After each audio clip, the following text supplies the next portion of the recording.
Divine Grace Igniter. Our lady of sorrow, ನಮ್ಮ ದುಃಖದ ಮಾತೆ ಎಂಬುದು ಕ್ಯಾಥೋಲಿಕ್ ಚರ್ಚಿನಲ್ಲಿ ಪೂಜ್ಯವಾಗಿರುವ ವರ್ಜಿನ್ ಮೇರಿಯ ಒಂದು ಹೆಸರು.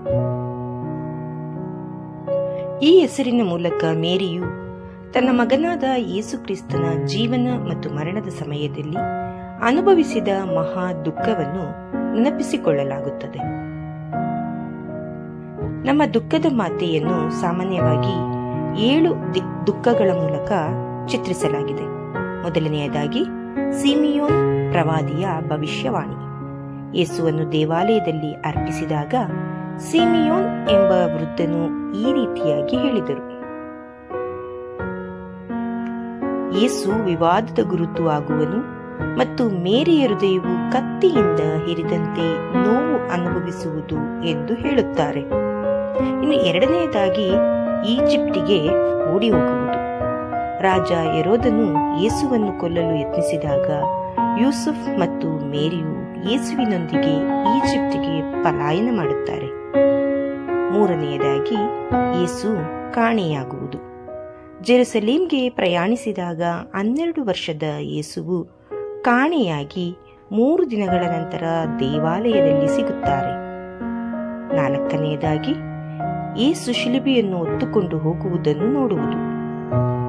ಶಿಲುಬೆಗೇರಿಸುವ ದಾರಿಯಲ್ಲಿ ಯೇಸು ತನ್ನ ಶಿಲುಬೆಯನ್ನು ಹೊತ್ತುಕೊಂಡು ಹೋಗುವುದನ್ನು ಮೇರಿಯು ನೋಡುತ್ತಾರೆ. 5ನೇದು ಶಿಲುಬೆಯ ಕೆಳಗೆ.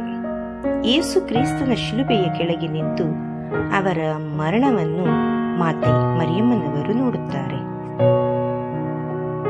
6ನೇದು ಯೇಸುವಿನ ದೇಹವನ್ನು ಸ್ವೀಕರಿಸುವುದು. ಯೇಸುವನ್ನು ಶಿಲುಬೆಯಿಂದ ಇಳಿಸಿದ ನಂತರ ಯೇಸುವಿನ ದೇಹವನ್ನು ಮೇರಿಯು ತನ್ನ ಮಡಿಲಲ್ಲಿಟ್ಟುಕೊಳ್ಳುತ್ತಾರೆ. 7ನೇಯದು ಮತ್ತು ಕೊನೆಯದು ಯೇಸುವಿನ ಸಮಾಧಿ. ಯೇಸುವನ್ನು ಸಮಾಧಿ ಮಾಡುವುದನ್ನು ಮಾತೆ ಮರಿಯಮ್ಮನವರು ನೋಡುತ್ತಾರೆ. ಈ 7 ದುಃಖಗಳು ಮೇರಿಯ ಆಳವಾದ ಪ್ರೀತಿ ಮತ್ತು ನೋವನ್ನು ತೋರಿಸುತ್ತದೆ.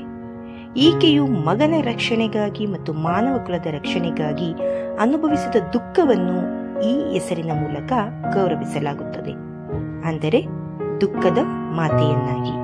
ಕ್ಯಾಥೋಲಿಕ್ ಚರ್ಚಿನಲ್ಲಿ ಪ್ರತಿ ವರ್ಷ ಸೆಪ್ಟೆಂಬರ್ 15ರಂದು ನಮ್ಮ ದುಃಖದ ಮಾತೆಯ ಹಬ್ಬವನ್ನು ಆಚರಿಸಲಾಗುತ್ತದೆ. ಕರ್ನಾಟಕದಲ್ಲಿಯೂ ಸಹ ನಮ್ಮ ದುಃಖದ ಮಾತೆಯ ಹೆಸರಿನಲ್ಲಿ ಚರ್ಚ್ಗಳು ಇವೆ. ಉದಾಹರಣೆಗೆ ತುಕ್ಕಿ ಸಾಯ್ಬಣಿಚಿ ಸೊಡ್ಯಾಲಿಟಿ ಎಂಬ ಗುಂಪು ಈ ಭಕ್ತಿಯನ್ನು ಪ್ರಸಾರ ಮಾಡುತ್ತದೆ. ಸಂತರ ಕಥೆಗಳು, ದೇವರ ವಾಕ್ಯದ ಪ್ರಬೋಧನೆ ಹಾಗೂ ಮತ್ತಿತರ ಆಧ್ಯಾತ್ಮಿಕ ವಿಷಯಗಳನ್ನು ಆಲಿಸಲು ದಯವಿಟ್ಟು ಸಬ್ಸ್ಕ್ರೈಬ್ ಮಾಡಿ ಡಿವೈನ್ ಗ್ರೇಸ್ ಇಗ್ನೈಟರ್.